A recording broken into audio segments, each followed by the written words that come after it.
Padeži imenica. Instrumental. U tekstu koji je pred tobom upotrebljeno je više imenica.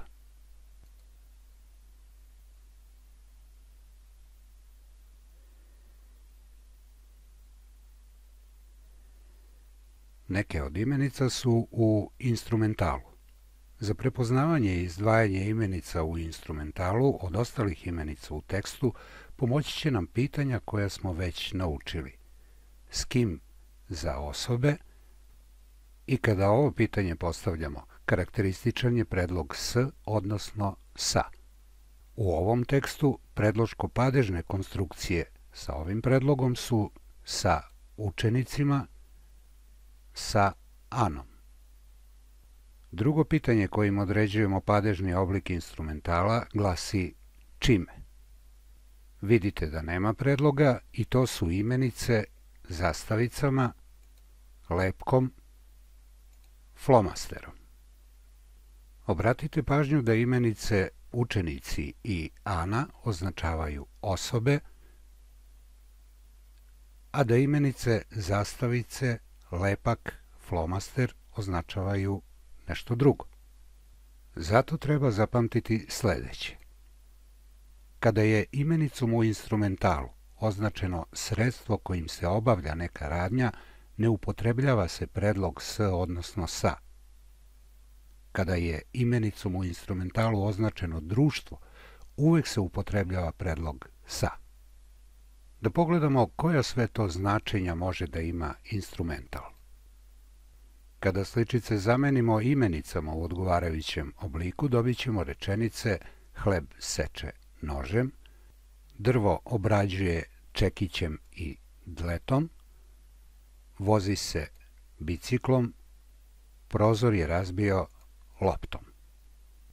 Da bismo dobili imenicu u odgovarajućem obliku, u obliku instrumentala, postavit ćemo pitanje čime. To pokazuje da je padežni oblik instrumental, a one zapravo pokazuju šta se koristi da bi se seklo, obrađivalo, vozilo ili razbilo. Koristi se nož, čekić i dleto, bicikl, lopta. Ovim imenicama označeno je sredstvo za vršenje radnje i to značenje instrumentala jeste instrumental sredstva. Za novo značenje instrumentala iskoristit ćemo sledeće izraze. Šeta sa roditeljima, razgovara sa drugaricom, druži se sa drugaricama, rukuje se sa drugaricom. Za određivanje oblika instrumentala u ovim primjerima koristimo pitanje s kim. Opet pitanje za instrumental, a ovako upotrebljen instrumental pokazuje ko još šeta, razgovara, druži se ili se rukuje.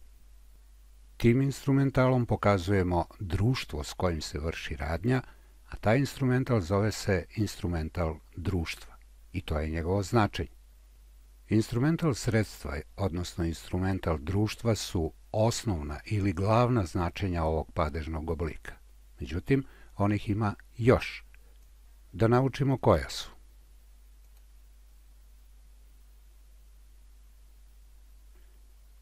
Na straži je vojnik sa puškom, sreo sam devojku sa plavim očima, prošao je čovek sa velikim šeširom, eno devojke sa crvenim cipelama.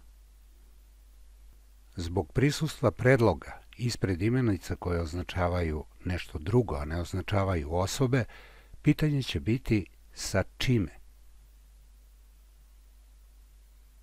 Dokaz da je u pitanju instrumental. On pokazuje da na straži nije bilo koji vojnik, već baš vojnik sa puškom. Nisam sreo bilo kakvu devojku, nego baš devojku sa plavim očima. Nije prošao bilo koji čovek, već baš čovek sa velikim šeširom. I pokazujemo na devojku koja je baš u crvenim cipelama. Zato se za određivanje značenja ovog instrumentala postavljaju pitanja koji ili kakav vojnik, koja ili kakva devojka, koji ili kakav čovek i opet koja, odnosno kakva devojka.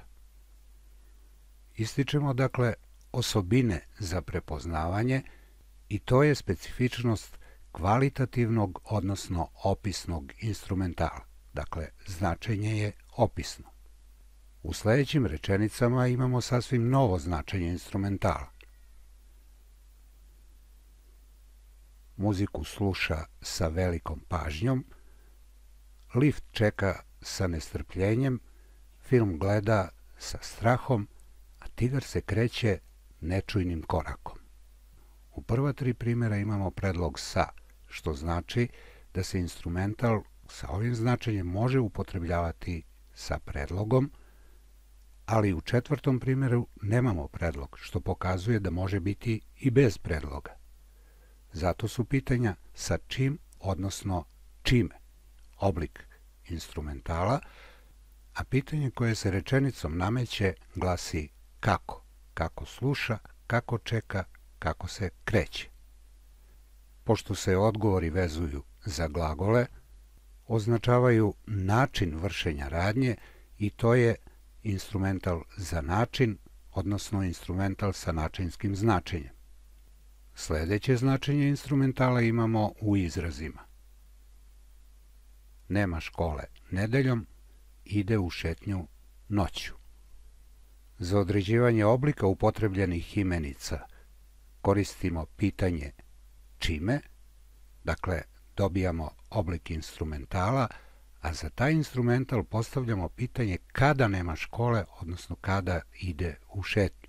Opet se vezuje za glagole i označava vreme vršenja radnje i to je instrumental za vreme, ima vremensko ili temporalno značenje. Instrumental ima još jedno karakteristično značenje.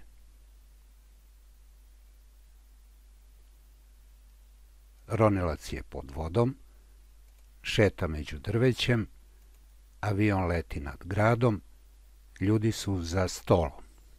Pitanja za padežni oblik su kim, odnosno čim, dakle instrumental, a za njegovo značenje ovoga puta postavlja se pitanje gde je ronilac, gde šeta, gde leti, gde su ljudi. Označavamo mesto vršenja radnje i to je instrumental za mesto sa mesnim značenjem. Posle svega što smo rekli, možemo zaključiti. Instrumental je padež koji najčešće označava društvo ili sredstvo. Dobijamo ga na pitanje s kim ili čime. Instrumental ima i druga značenja koja se prepoznaju na osnovu rečenice.